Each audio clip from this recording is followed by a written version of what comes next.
Hello friends, welcome to my channel मिसी classes for maths. आज की वीडियो में हम क्लास 10 के मैथमेटिक्स के एनसीईआरटी की एक्सरसाइज 14.2 डिस्कस करेंगे। इस एक्सरसाइज में हम मोड फाइंड करना सीखेंगे। पिछली एक्सरसाइज में हमने क्या फाइंड करना सीखा है, मीन कैसे फाइंड करते हैं किसी भी गिवन ग्रुप डाटा की, वो हमने सीखा हम कैसे फाइंड करते हैं। इस एक्सरसाइज में हम फाइंड करना सीखेंगे मोड। ठीक है, तो चलिए क्वेश्चन नंबर 1 से स्टार्ट करते हैं। और मोड निकालने के लिए फॉर्मूला क्या होती है, वो कैसे फॉर्मूला के जो टर्म्स होते हैं वो क्या क्या होते हैं, इसकी जानकारी मैं क्वेश्चन बनाते बनाते आपको दे दूंगी। तो चलिए स्टार्ट करते हैं क्वेश्चन नंबर 1 से। The following table shows the ages of the patients admitted in a hospital during a year. Age given है, नंबर ऑफ पेशेंट्स गिवन है। Find the mode and the mean of the data given above. Compare and interpret the two measures of the central tendency. मैं आपको बता दूं, central tendency जो हम find करते हैं कि किसी भी गिवन डाटा की मीन, मीडियन, मोड, इसे ही सेंट्रल टेंडेंसी कहा जाता है। और इस क्वेश्चन में हमें क्या फाइंड करना है, मोड और मीन की वैल्यू फाइंड करनी है। तो चलिए हम क्वेश्चन बनाना स्टार्ट करते हैं। जब भी कभी भी क्वेश्चन ऐसे हमें क्लास इंटरवल में गिवन होते हैं, हम उसके लिए कॉलम बनाते हैं। तो जो कॉलम मैंने पहले से प्रिपेयर किया हुआ है, तो जो पहला कॉलम होता है वो क्या होता है, सी आई के लिए। ये हम मोड निकालना सीख रहे हैं। मीन की वैल्यू फाइंड करने के लिए जो हमारा कॉलम बनता है वो मैंने आपको बता दिया है। मोड के लिए दो ही कॉलम बनता है, एक सी आई का कॉलम बनता है और दूसरा F5 फ्रीक्वेंसी के क्लास इंटरवल का, और एक फ्रीक्वेंसी का कॉलम बनता है। ये हमारे क्वेश्चन में गिवन होती है, तो इसके लिए हमें ज्यादा दिमाग नहीं लगाना है और जो भी क्वेश्चन में गिवन है उसे एज इट इज हमें लिख लेना है। ठीक है, अब मोड फाइंड करने का जो फॉर्मूला होता है वो क्या होता है, L plus F1 minus F0 divided by 2F1 minus F0 minus F2 multiply by H। ये जो टर्म्स होते हैं इन्हें देख के घबराना नहीं है, ये क्या होते हैं मैं आपको डिटेल में बताऊंगी, तो आप वीडियो देखते रहिए। L जो होता है वो होता है lower limit of the modal class. अब मॉडल क्लास क्या होता है, मॉडल क्लास होता है a class with maximum frequency. Frequency का टेबल हमें पता है, ठीक है, ये होती है फ्रीक्वेंसी की टेबल। अब इसमें मॉडल क्लास कौन सा होगा, अ क्लास विथ मैक्सिमम फ्रीक्वेंसी। हमें क्या फाइंड करना है, सबसे पहले कि मैक्सिमम फ्रीक्वेंसी कौन सी है। इस टेबल में हम ये बनाते चलेंगे और हम फॉर्मूला भी डिस्कस कर लेंगे। इस टेबल में सबसे मैक्सिमम फ्रीक्वेंसी क्या है, 23। ओके, ये 23 हो गई मैक्सिमम फ्रीक्वेंसी। तो इसका मॉडल क्लास क्या हो जाएगा, 35 to 45, और यही वैल्यू होगी मॉडल क्लास की। ठीक है, और L की वैल्यू क्या होगी, L is equals to lower limit of the modal class. किसी भी क्लास इंटरवल में ये होता है लोअर लिमिट और ये होता है अपर लिमिट। ठीक है, पहली वाली जो वैल्यू होती है वो लोअर लिमिट होती है, दूसरी वाली वैल्यू अपर लिमिट की होती है। तो लोअर लिमिट क्या हो गया, 35। इट मीन्स हमारा L का वैल्यू क्या हो जाएगा, 35। ठीक है, क्लियर है L की वैल्यू क्या होती है। अब हम देखेंगे H की वैल्यू क्या होती है, size of the class interval. अब size of the class interval कैसे फाइंड करेंगे, हम क्या करेंगे, अपर लिमिट में से लोअर लिमिट को सब्सट्रैक्ट कर देंगे, माइनस कर देंगे। तो अपर लिमिट क्या है 45 और लोअर लिमिट क्या है 35। जब हम माइनस करेंगे इसमें से तो कितने हो जाएंगे, 10। तो हमारा size of the class interval क्या हो गया, H हो गया, और उसकी वैल्यू क्या है 10। तो H की वैल्यू हो गई 10। ठीक है, इतना क्लियर है। L होता है मॉडल क्लास। मॉडल क्लास क्या होता है, जिसकी फ्रीक्वेंसी सबसे ज्यादा होती है, उसका जो क्लास इंटरवल होता है वो होता है मॉडल क्लास। L की वैल्यू होती है उस मॉडल क्लास की लोअर लिमिट, और size of the class interval क्या, आप कोई भी क्लास इंटरवल ले लो और उसके अपर लिमिट में से जब लोअर लिमिट को माइनस कर दोगे तो वो क्या होती है, size of the class interval. Okay, तो हमने दो वैल्यू फाइंड कर लिया, L की वैल्यू फाइंड कर ली और H की वैल्यू फाइंड कर ली। ठीक है, अब तीन वैल्यू आती है, F1, F0 और F2। ठीक है, तो F1 क्या होती है, frequency of the modal class. हमने मॉडल क्लास पहले डिस्कस कर लिया, 35 to 45 ये हमारा क्या है, मॉडल क्लास है। तो इसकी जो फ्रीक्वेंसी होगी वो क्या होगी, F1 की वैल्यू होगी। ठीक है, तो F1 की वैल्यू क्या हो जाएगी, 23। अब F0 की वैल्यू क्या होगी, frequency of the class preceding the modal class. जो हमने F1 की वैल्यू फाइंड कर ली है उसके ठीक पहले की जो फ्रीक्वेंसी होगी वही होगी F0। हमें ज्यादा नहीं सोचना है, जो हम F1 फाइंड करेंगे जो मॉडल क्लास रहेगा, जो सबसे ज्यादा फ्रीक्वेंसी रहेगा, उससे जस्ट पहले वाली जो वैल्यू होगी वो हम लिख लेंगे F0 की वैल्यू। तो 23 F1 की वैल्यू होगी, उससे जस्ट पहले वाली वैल्यू क्या है 21, तो ये हमारा हो जाएगा F0। अब आता है F2। बस हमने F1 फाइंड कर लिया, F0 फाइंड कर लिया, तो हमें क्या कौन सा वैल्यू चाहिए और F2 की वैल्यू चाहिए। तो F2 की वैल्यू क्या होती है, frequency of the class succeeding the modal class. जो हमने फ्रीक्वेंसी फाइंड करी है F1 की वैल्यू, उसके जस्ट बाद वाली जो वैल्यू होती है वो वैल्यू होती है F2 की वैल्यू। तो हमारी F2 की वैल्यू क्या हो जाएगी, 14 हो जाएगी। तो फॉर्मूला में जो जो टर्म है सारी वैल्यूज हमने फाइंड कर ली है। तो जब फॉर्मूला भी सामने है और सारी वैल्यूज भी हमें पता है, तो बस अब हमें क्या करना है, सारी वैल्यूज को फॉर्मूला में पुट करना है और क्वेश्चन को सॉल्व करना है।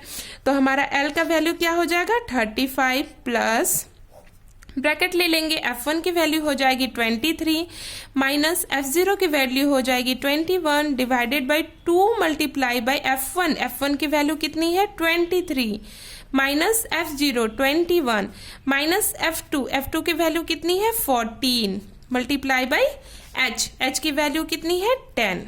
ठीक है, यहाँ तक क्लियर है।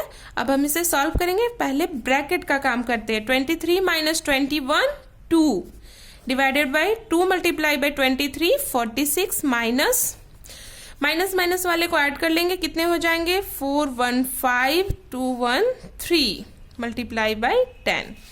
ये कितने हो जाएंगे 35 plus 2 multiply by 10 20 divided by 46 में से जाएंगे 35 कितने हो जाएंगे, 6 में 5 जाएंगे 1 4 में 3 1। ठीक है, क्लियर है सभी को।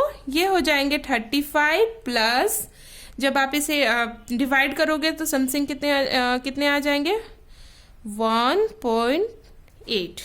ठीक है, क्लियर है। अब जब हम इसे ऐड कर देंगे तो वैल्यू हो जाएगी 36.8। तो हमारा ये वैल्यू जो आ गया वो किसकी वैल्यू है, मोड की वैल्यू है। पर क्वेश्चन में हमें मीन की वैल्यू भी फाइंड करनी है और मीन निकालना तो हमें आता ही है। तो चलिए फाइंड करते हैं मीन की वैल्यू। मीन के लिए जो कॉलम बनते हैं वो 4 कॉलम बनते हैं, CI की, FI की, XI की, FI मल्टीप्लाई बाई XI की। CI और FI जो हमारा पहले था मोड में कॉलम वही रहेगा। XI की वैल्यू मिड पॉइंट की वैल्यू होती है। ये कैसे फाइंड करते हैं, इन दोनों को ऐड करते हैं और 2 से डिवाइड कर देते हैं। जब हम 5 और 15 को ऐड करेंगे कितने हो जाएंगे 20, और 20 को 2 से डिवाइड करेंगे कितने हो जाएंगे 10। उसी तरह 15 और 25 को जब हम ऐड करेंगे तो हो जाएंगे 40, 40 को 2 से डिवाइड करेंगे 20। इस तरह से हम सारे मिड पॉइंट की वैल्यू फाइंड कर लेंगे। अब जो चौथा कॉलम होता है इसमें हम क्या करते हैं, simply FI multiply by XI करते हैं, इन दोनों वैल्यूज को मल्टीप्लाई करते हैं। ठीक है, तो हम मल्टीप्लाई कर लेंगे, 6 मल्टीप्लाई बाई 10 60, 11 मल्टीप्लाई बाई 20 220। इस तरह से हम FI in multiply by XI की वैल्यूज फाइंड कर लेते हैं। नेक्स्ट हमारा मीन का फॉर्मूला होता है sigma FI XI divided by n। Sigma FI XI का मतलब क्या होता है, summation of FI XI। FI XI की जितनी भी वैल्यूज होती है हमें ऐड करनी होती है, तो हम ऐड कर लेंगे सिंपली इन्हें, तो कितने आ जाएंगे 2830। और n की वैल्यू क्या होती है, सिग्मा FI। क्या होती है, सिग्मा FI। इट मीन्स जितनी भी FI की वैल्यू होती है उन्हें हमें ऐड करना होता है। हम इन सारी वैल्यूज को ऐड कर लेंगे, कितने आ जाएंगे 80। अब हम मीन के वैल्यू फॉर्मूला में पुट करेंगे उनकी वैल्यूज। सिग्मा FI XI की वैल्यू 2830 डिवाइडेड बाई n की वैल्यू 80। तो जब हम इसे सॉल्व करेंगे तो हमारा जो आंसर आ जाएगा 35.37। ठीक है, तो हम क्वेश्चन की तरफ देखते हैं और क्या बोल रहा है। Find the mode and mean of the data given above. हमने मोड और मीन फाइंड कर लिया। Compare and interpret the 2 measures of the central tendency. अब आपको यहाँ क्या बताना है कि आपने फाइंड तो कर लिया, आप कंपेयर कीजिए। तो जब हमने मोड फाइंड किया तो मोड कितना आया 36.8। तो इस जो हमने मोड निकाला इसका मतलब क्या हो गया, जितने भी पेशेंट एडमिट हुए थे वो मैक्सिमम किस एज के थे, 36.8 ईयर्स के थे। ओके, मोड ऐसी वैल्यू होती है जिसकी रिपीटेशन बार बार होती है। इट मीन्स इस एज के ज्यादा से ज्यादा पेशेंट एडमिट हुए। लेकिन जब हमने मीन फाइंड करी तो हमने क्या फाइंड किया, जितने भी पेशेंट एडमिट हुए थे उनकी एवरेज एज कितनी थी, 35.37। तो ये आप लिख सकते हो। तो ये हमारा रहा question number 1।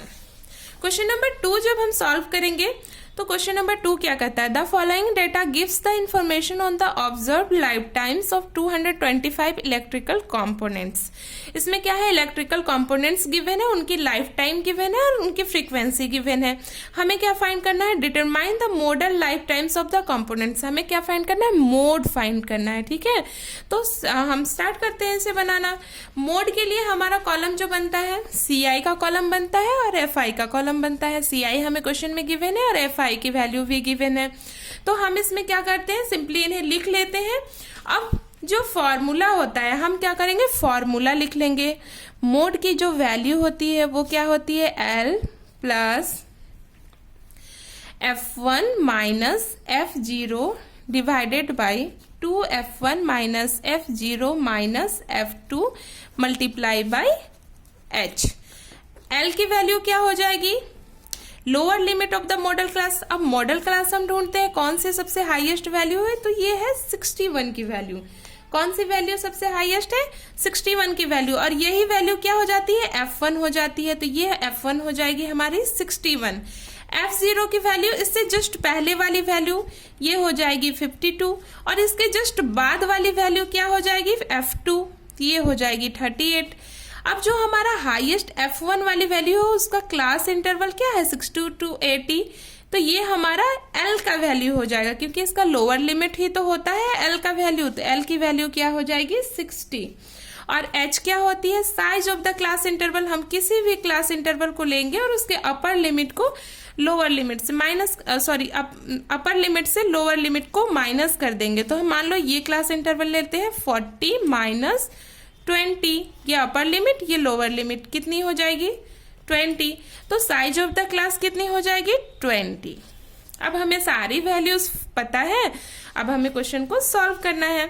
L is equals to 60 plus F1 हो जाएंगे 61 minus F0 52 divided by 2 multiply by 61 minus F0 52 minus F2 38 multiply by 20। जितनी भी सारी वैल्यूज आपको समझ में आ गई होंगी, बस हमें उन्हीं वैल्यूज को फॉर्मूला में पुट कर दिया है। तो ये वैल्यू हो जाएगी 60 plus 61 minus 52 9 divided by 2 multiply by 61 122 minus 52 minus 38 multiply by 20। ठीक है, तो ये हमारी वैल्यू जो हो जाएगी 60 divided plus 9 divided by 122, minus minus वाले को हम ऐड कर लेंगे तो हमारी वैल्यूज कितनी हो जाएगी, 90। Okay, multiply by 20। फिर से हम इसे आगे करते हैं, 60 plus 9 multiply by 20 180 divided by, ये वैल्यूज कितनी हो जाएगी, 32। ठीक है, यहाँ तक क्लियर है आपको। फिर हम इसे सॉल्व करते हैं, 60 प्लस हम इसे 2 से डिवाइड करते हैं, 2 16 जा 32, 2 9 जा 18 0। ठीक है, फिर हम इसे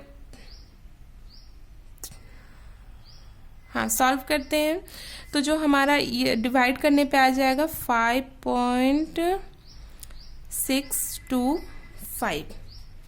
जब हम इसे ऐड करेंगे तो हमारी वैल्यूज आएगी 65.625। तो जो हमारा आंसर हो जाएगा वो हो जाएगा 65.625। आई होप आपको क्वेश्चन नंबर 1 और 2 क्लियर हो गया होगा। आपको किसी प्रकार का डाउट हो तो आप कमेंट सेक्शन में मुझसे पूछ सकते हैं।